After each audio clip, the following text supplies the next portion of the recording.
let's see here. I start. Yes, we're back again. I We're think we're back live again. again. All Yes, I right. think we're back again. Think we're. Hopefully you All can hear. right. Yeah, I'm so sorry about that. It was my computer that did some update or something stupid happened, so it kind of If your computer's crashing doing this, mine would not be able to handle it. yeah. So it was I probably had too much open, or maybe not that, but it was something. It did Yeah. some sort of upgrade or something, Good. and things froze, and I We were used. talking about Lost Karen, and then magically the Yep. stream went dead. Mm-hmm. Wonder why. Yep. But now we are back again, and hopefully you can hear us again. So yep.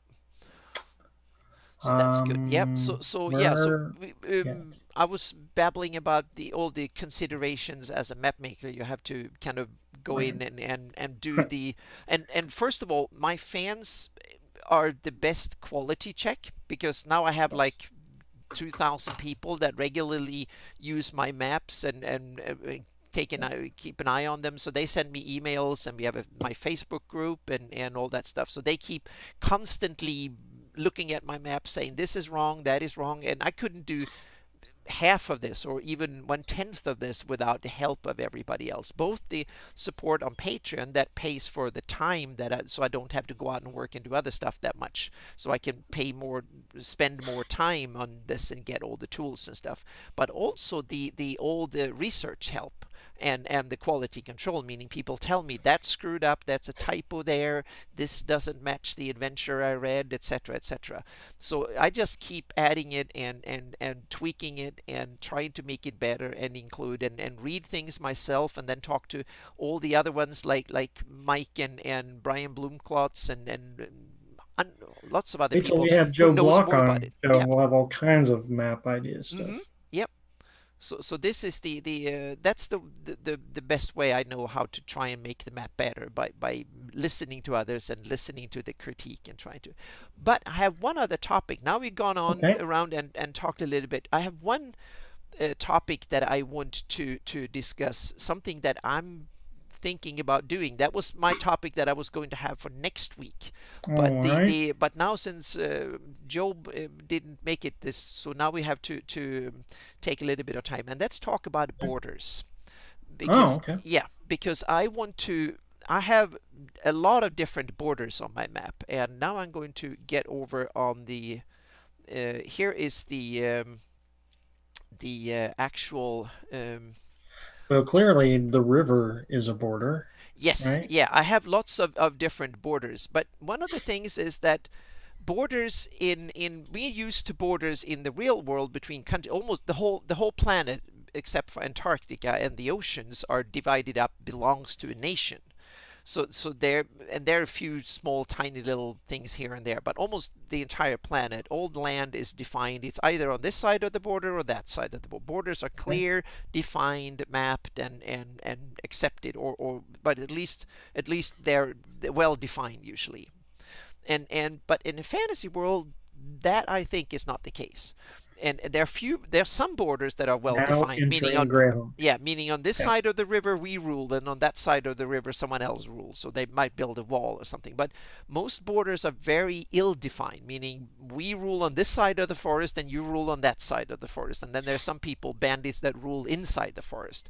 But where that border actually is kind of questionable at times. That is large overlap. So a lot of borders are diffuse or uncertain. So Ryan Glade's kind of pointing out, yeah, the original maps didn't come with borders exactly, for that's that the reason. thing. Yeah, they didn't, and but there were a lot of small maps inside where And they actually started had to, defined borders, meaning this area, and you had the yeah. countries were like small pieces, and you had the Greyhawk Wars board game where it had the countries listed with kind of fixed Well, borders.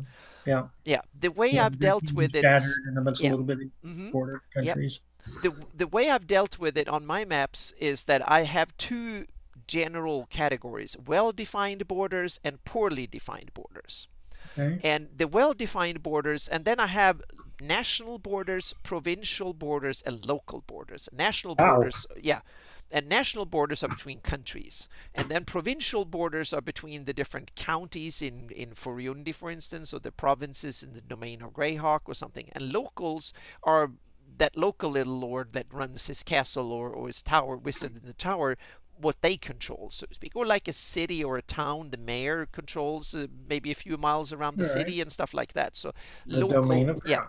And that can become important if you have local squabbles in your campaign and stuff, and you want to know if they steal something, do they get sent to court in the city or in that city over there or whatever. So This is not your jurisdiction. yeah, exactly. So that's part of it. And that's that. And then I have them listed as peaceful borders, meaning they're well defined. Then it's a hard Agreed line. upon. Yeah, it's a hard line like this. So that's the peaceful borders. But then that's the well-defined border, and the poorly defined borders as a dotted line like this.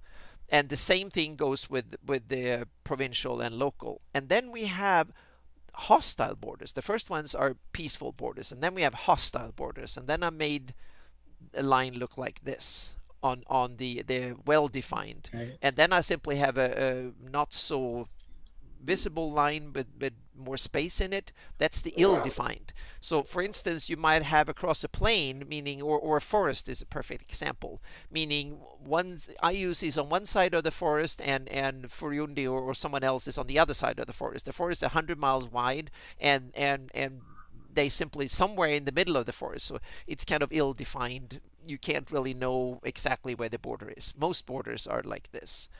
And then the same, and then these types go national, provincial, local.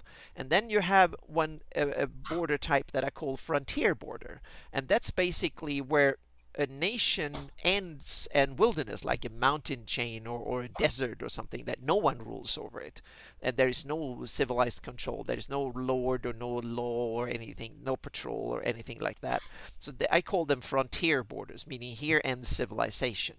That's so these are the types of borders that I have on my map. But so far I've used these borders and actually depicted them as the area each country controls, or sorry, each country claims. And these are even there's particularly if we take the area, something that I'm fairly familiar with, if we take the old Great Kingdom and zoom in here, we have the areas around. We have the North Kingdom up here, and we have the United Kingdom of Elissa. And then we take an area like the marshland of Adri Forest. And on the maps that they used in the Living Greyhawk and other maps, that's what I based this on. This is a province that basically covers almost half of Adri Forest. But that's because this is what the Wow. United Kingdom of Elissa kind of claims, basically this whole area. And there's a little bit of unclaimed territory in the middle here. But in reality, in my Not campaign, that I big. see it as in here there is no patrols. They have no military units or no presence from the Overking in Karlstrand. He doesn't send troops in and people into the center of the Yeah. Adri. If the That's cold wood wasn't there, it would be mostly elf. yeah, exactly. So I will change this. Maybe he sends it 10, 15 miles into the forest. Maybe Um, something like that. So I will make this, instead of having this as the area he claims, I'm going to switch my borders on my campaign map into the areas actually controlled. So I will put like a frontier border, maybe 10 miles or so in, and then maybe a little bit longer along the rivers. There might be a town or something in, and there will be along the road. That might be a few miles on each side or something like that. And that means that there was a lot of borders here will be switched and moved around. But from a gaming perspective, I think it makes sense because the borders are only interesting to know where the patrols are, where can you be taxed, where yeah. you can you and also the opposite, where is wilderness, because highway robbers and stuff, they will not rob you if you move along the King's Highway. There is patrols and stuff, but if you take that trail that goes 5 miles out in the forest, there might be lots of bandits out there. And if you go there as a hapless traveler, you might, or adventurer, you might get jumped on fairly quickly. So these things might affect gameplay much more. So that's why I want to switch from claimed territory to actually controlled territory on my borders. Huh. So that's something that will be a project for next year, is to move. So now I will ask my patrons what they think about this, but I also want to ask all the other fans and people watch this show to think about, do they agree with me that could be a good move, or and of course it's possible to have a layer of borders that are the land they claim, because for political reasons that might be interesting too, to know if their bandit lord hideout, Yeah, I who will like the fight him. idea Yeah. of wild, lawless territory Yeah. between Hmm. numerous places. Yeah.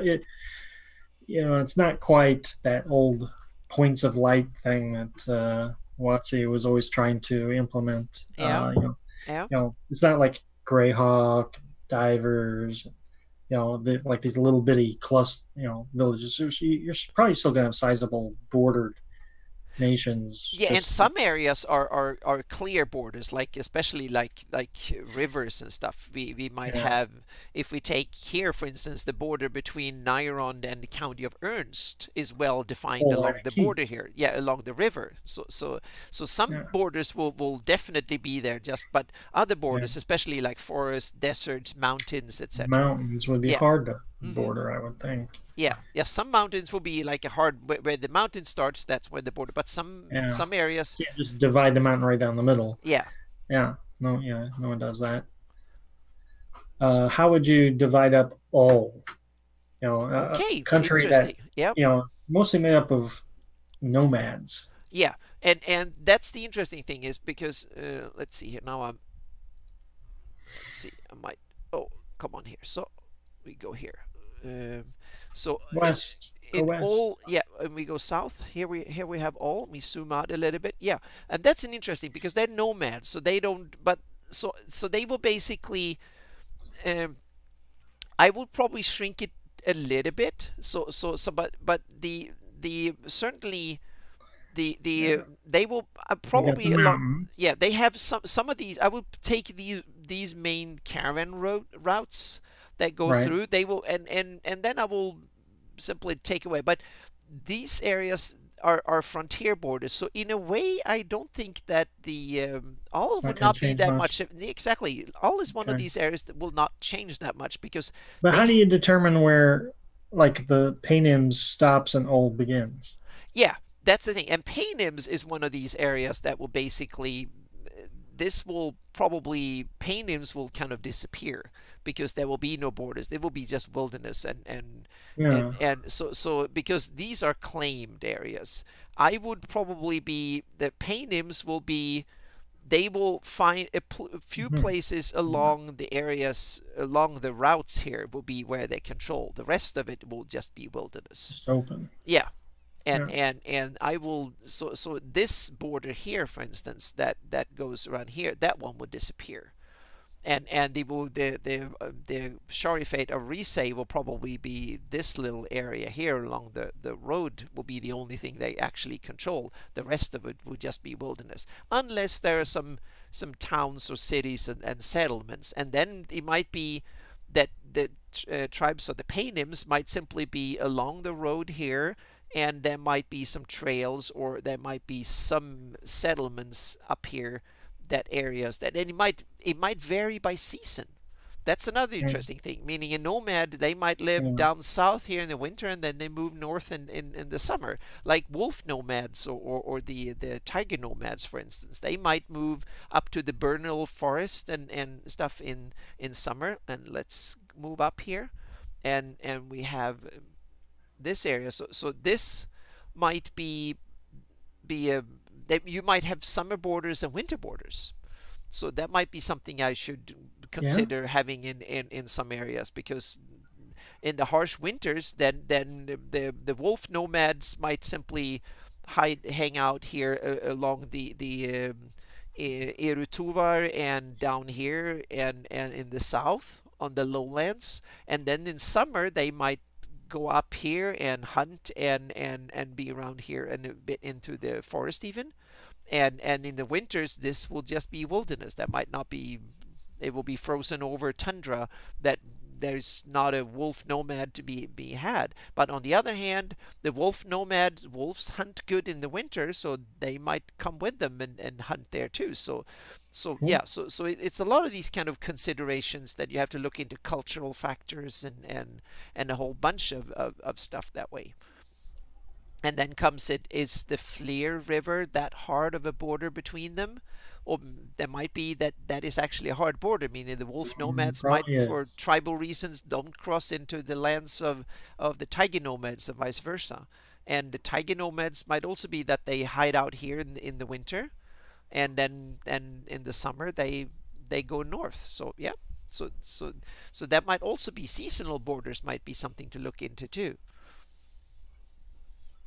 So there's a lot Nice of concepts. yeah, so that's Never something I'm considered playing that. with to actually switch into, but mainly will be forest and mountains and deserty areas and stuff will be considered wilderness, and a lot of places Difficult will terrain. bush, yeah, if we have Plains are going to be defined yeah, and if we have easily. an area like this, for instance, here is a perfect the a province, the Sheikhdom of Talad, and that might only Mm. be the coastline here, the road here, and the rest of it here might just be wilderness.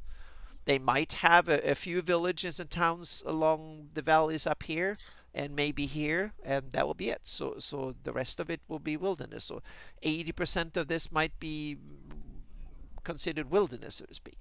And that might also much better reflect the population figures, because if they have a population of 5,000 people or 10 or maybe 50, they can't rule over an area that is 40,000 square miles Yeah. of wilderness and hills and stuff.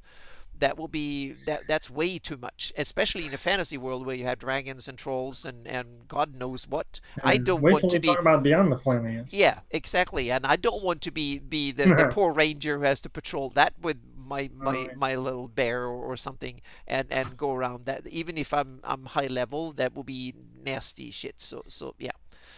Sorry, maybe we shouldn't use that language. Well, this channel is kind uh, of for, yes, it's it's all right. okay. Yeah. So that's one of these things that I'm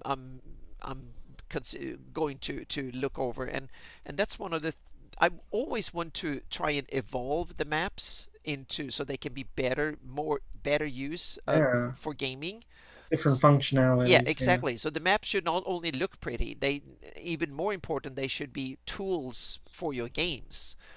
And that means that you also have to have different versions. This is the DM's map primarily, where the game master will, or dungeon master will use for inspiration, for information, meaning if you have an adventure where they go from this city to that city or across a kingdom, you should be able to plan encounters, describe what the country look like, come up with ideas for adventures, and that little forest where the bandits hang out, and that's where the hag coven, so is that the marshland over there, and all sorts of cool things. So you can, so the landscape, this should be inspirational and informational for your game, so you can kind of make better games. That's the goal of this. And then there is parchment versions and stuff. So if we go into this, and I'll turn off some of the layers here, so I turn off this, and then we put parchment in, and oh, take off the terrain, and then we put on this, and all of a sudden you have a map here that is kind of cool for just to show Yeah. more for Yeah. players, so to speak. So you just have the parchment, and I like that. yeah, and I have a version. If we go to my campaign map, I actually have a version of it here. So I'm going to turn, now my poor computer is struggling a bit here. So let's see. Yeah. So there we have it. I have a parchment version. This is the one that I can hide all the, I can simply, I don't want the players to know about the heraldry, so I can turn heraldry off, and I can turn political names off, and I don't want them to see borders, or I can simply hide all the reference stuff. And now the only the stuff that the players will actually see is on Hmm. there. So Very that's cool. so that's Yeah. Let's see. the stuff that I'm using. So this will be, and then they will I will put pins and stuff on the map for others. So this is Hmm. the so there are different versions of the map that I can turn on and off for Very cool. yep. So then I can turn. So I have basically I have here I have the this is a reference area. This is all the names and all the stuff that the game master knows. And but the roads are so obvious. Roads and trails. If you walk in that terrain, you will see the roads. So that means that roads and rivers and some of the other stuff is on here as well. So that's what the players will see. So this is basically what you will see, and then you can also add the terrain on the map. So this is the map with the fog of war that I will use for my players, with and then put pins on it, and they will see that little area they walked in. And then outside of it, if I want to explain something, I can use this map and simply say, well, you've heard that there's some marshy areas over here, and the road goes to some place here, and then you have a northern road and a western and a southwestern road, for instance. I will describe it that way, and that will all you know. So I try to manage the information flow to the players as the characters will understand it. I like it. Until you come to the area immediately around you, the characters can go up to a hill, and then they can look and they see that, oh, there's some forest and there's a river over there and stuff. So then I simply expand the fog of war so they actually see the kind of satellite image what the map is. So my when I do overland travel in my campaigns, it's very detailed that way. It's yeah, Yeah. probably to some players get almost, it's yeah, it takes forever to travel across the kingdom in my campaign. It could take a year of game time. Yeah, not in game, but it could be hours and hours and hours, like session after session, to get across Right. a countryside because there's so many towns Like a and good villages and stuff. hex crawl, yeah. Yeah. Yep. So that's a lot of place like that. Yep. So that was a little bit talk about borders. It was I had kind of I had started to list a lot of pros and cons and stuff, but since I didn't get the chance to dive into it that deep, so we had to.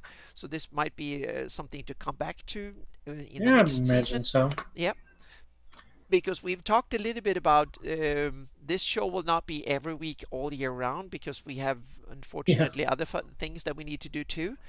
There So are we seasons. yeah, so we will end this in probably somewhere in December or something like that, early December. Yeah, So it will be we'll like see. yeah, like 8 episodes or something like that, and then come back Change again as we in talk. spring. Yeah, and for another season. So we might run 2 seasons a year or something like that. Yeah, Yeah, that's not bad. and Give us some time to work on some material. yep, yep, and hopefully have a bit better planned show than the one tonight that we had to kind of we had a bunch of questions that we had lined up for Joe to answer, but hopefully we can have him on in the near Hmm. future so we can ask him these questions.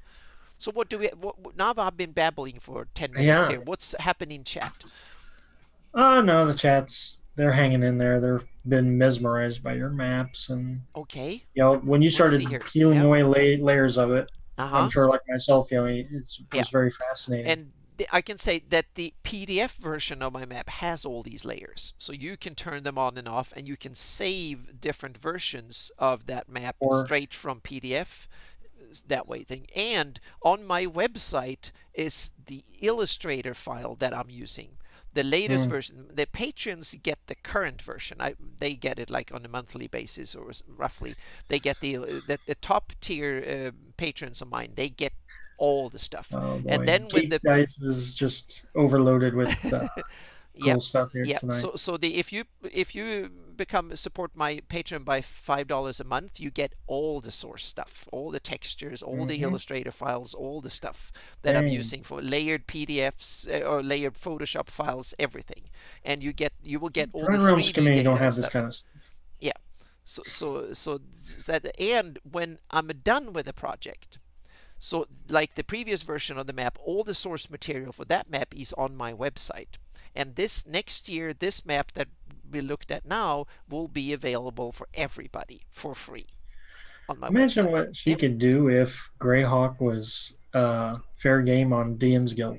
Yes, Good that's my Lord. hope, is that, yeah, to have detailed maps. And if we have a few minutes, then a little bit Yeah. what because the reason I want to kind of do the my 2018 edition is a touch up of my old 20-year-old map, so it could form a base that I can live with for the next 4, 5, 6, 7 years or Yeah. something like that, because then I'm going to map it all over again using 3D geographical information system, so I can kind of patch in new content that is probably 10 to 100 times more detailed than this, that will be focused on a little bit at a time and with much more information. And that's thanks to my patron that I can now sit and do that. So it's a bit, I have to say I'm sorry for my patrons, because they've just been Huh. staring at this content for the past 3, 4 months.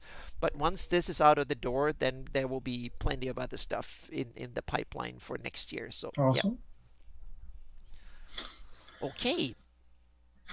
I'm dry here. Um, Yep. So it's been, my this my has been head my head's full of yeah. information. This has been a very map heavy episode, I guess, when I'm Well, we in here. tied it into the conversation, That's Rennie, exactly, and and all that. Rennie, and we Yeah. talked a little bit about my campaign and stuff. So now, next time you need to, I want to pick your brain. What's your next Uh-oh. Greyhawk campaign? Well, I I guess we know can you talk have about something planned, even if it's not detailed, that you're going, when you're going we can to talk about the Sea Princes because that's my ongoing campaign. Yep. The one that I just keep building Mm-hmm. upon. Yep. We could talk about Sea Yep, Princes. that's one thing for a future episode that we should, Yeah. yep, dig into. Okay, High so seas, pirates, and all that stuff. yep. Okay, do we have any final questions, comments, and stuff in the Yeah, chat come here? on. Any final Yep. words here, Yeah, guys? because we have a few more Thanks for minutes. hanging in with us this Yeah. long. Yeah, exactly. We've been doing this for like almost 2 hours now, and that's usually because we have another 10 Yeah. minutes. It's our slotted time, so to speak. I'm sure it's like getting really late on the East Coast. Yep. Well, thanks for tuning in, Geek Yeah. Dice. Yep. Thank you It's always so. good seeing new faces. Yep, it's awesome. Yep. Thank you so much. Yeah, Bavix. That's Yep, something that's we'll let what him one of the talk things we about. wanted to ask him about, because we've Yeah, heard rumors about this. Yeah. Mm-hmm. yeah, yeah. Yep. So that was one thing that we can hopefully ask him and see what he's up to. Maybe he'll spill some secrets that he hasn't already told us too. Mm-hmm. Yep. We'll squeeze him for some info. Yep. And otherwise, we will be back next week, and then it might be, then we have a little bit of an issue, Thanksgiving maybe. coming up. Yeah, exactly. We have Thanksgiving, and it's also PAX Unplugged, and I'm going to PAX Unplugged, so that might be Hmm. a show, a I'm week where going we have nowhere. to cancel. So we'll see what will happen, but everything looks planned for next week. So yeah. Yeah. And also, if I manage to take some notes, maybe I'll start throwing out some kudos to some of the Greyhawk Channel campaigns that are going on right now. Because there's just a lot of good stories still flying out there. I know I watched a little bit of the Birthright of the Pomars, Mordenkin's Path of the Plains, Return to Greyhawk, a little bit of Pro Restarters Orchard campaign. Uh, just so many of them that I can't even recount. A lot of them are like when I'm at work, so I can't watch them all. But I'll try to talk a little more about their campaigns if I can. Yep, yeah, we need to tie into that too. So yep. Ooh, here's one. Geek Dice wants to know if you have any personal position on the rest of Orth. Yes, I'm starting to build. I didn't. If you asked me this question like a year or 2 years ago, I didn't have any personal position at all. I'm building a personal position because that's Hmm. my. I'm always ramping up to my next project, and my next project is to restart mapping the Flannies again, and then I will. Savage Tide. Sorry. Yes, yeah, and then I'm going to map it in place. So I'm actually studying the planet as a whole, and one of the things that I've noticed is that whatever it's been, there's plenty of people that have done various maps of various types, and Joe Block has done an awesome That's a series good that topic. ties into to Darlene map. He's done Mhm. Darlene theme maps. One of the problems with the realms and the places I've seen is that the rest of the planet, Werik, the big continent that the Flanese is like a peninsula, just like Europe is a Pangea. peninsula, yeah, peninsula of Asia, then the Flanese is a peninsula of Werik. The problem is that the continent of Werik is enormous. It's like 10,000 miles or more than, it's like You need 25,000 miles across. So you it's need like, R.A. Salvatore to write a book about yeah, Greyhawk where a meteor hits the middle of Oryx and splits it in half. yeah, yeah. So Or the a Orc continent is kicking it in. enormous. So there is, if the Flanese is the home of 100 realms, the rest of Urik is big enough for Yeah. 5,000 realms. That's the size difference. So the countries and the areas that has been described and very briefly described, nothing in canon really. They're just maybe mentioned in a dragon somewhere. But so that work doesn't impress me that much because it's all these areas are bigger than North America, and fantasy countries that big, to me it's kind of It's boring. too I much. want more detail and stuff. So when I attack it and start mapping, because eventually I need to expand a bit out and do other parts of it, I will do the terrain and I will leave out the cities and Oh, the political stuff. let Meaning, some yeah, I'll try and provide the so, canvas for you to simply flesh out your campaign. If you want orcs to live there, or elves, or dragons, or whatever, and I will try yes. and portray Earth as a fantastic planet. And I will try and stick with that in this little bit of scarce information that is there, and then add to it, so to speak, and make it that's my goal. Eventual goal is to map interesting large areas. So potentially, if I get enough people to support me and I can keep doing this for years, I might map the whole planet to better detail than I've mapped the Flannies. So that's the would be the ultimate goal. But I will try and stay away from mesh, kind of mapping the what civilizations is there and stuff like that, and try and make Yeah. fantastic cool terrain that could be the canvas for whatever campaign you want, so to speak. So We'll that's talk my more. approach. Yep.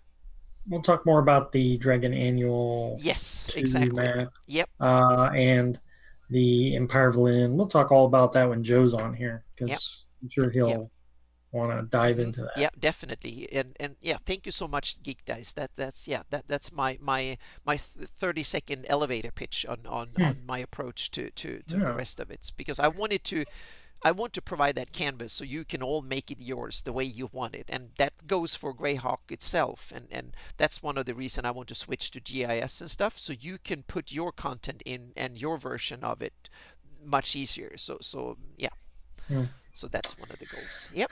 Mm-hmm. I believe it just should have been smashed like this.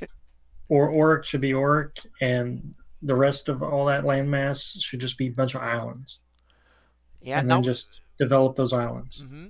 And now I think Bavix asked a question that I think we should have a whole episode of, because that's something I don't know much about, and I know you know way more Um, about how the chainmail fits in, and because don't that's I don't know. okay. Then we have to I research it. purposefully did not really Yeah. read up on that. Yep. I felt like it was shoehorned in. I Yep. think it's Mm-hmm. redundant. Yep. Um, I don't So like it at all. okay, that's yeah, but that, because that's something that is kind of ties to But it's Greyhawk in a there. way. Yep. Mm-hmm. Yeah, Yeah, it's and there. Blackmore we have interesting because there's like two versions of Blackmore. We have Dave Yeah. Arneson's Now whole that we game could setting, and then we have the talk. what actually made it into the Greyhawk map. That Mhm. is a different version of Blackmore. Both climate, because I studied the Dave Arneson map and stuff, and that's Oh more yeah, temperate and it's not a frozen it's a wasteland. really nicely intricate map. Yeah, exactly. Uh, It's a I whole game wish setting. It's fantastic.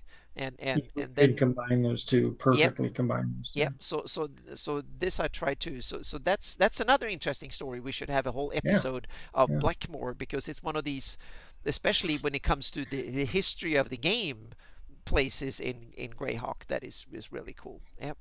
Hmm. Okay. I think we yeah. No good talking. Let's not talk about Lindor now. Let's just That's call. if we can get Yeah. Len LaKafka on the I'm show, that will not. be Yeah, yeah. Get awesome. Len on here and he Yeah. can talk about Oh it. yes, I'm that will not be even going to absolutely speculate. awesome. Yeah, exactly, because he's the expert. He's the one that Yeah.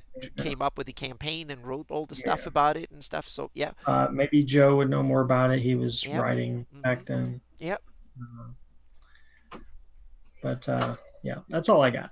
yep, yep. So I think we We're covered a at the lot of 2 hour mark. bases tonight, and we tried to shoehorn in a lot of stuff that we Yeah, hadn't researched enough that we wanted. So we but did pretty good. yep.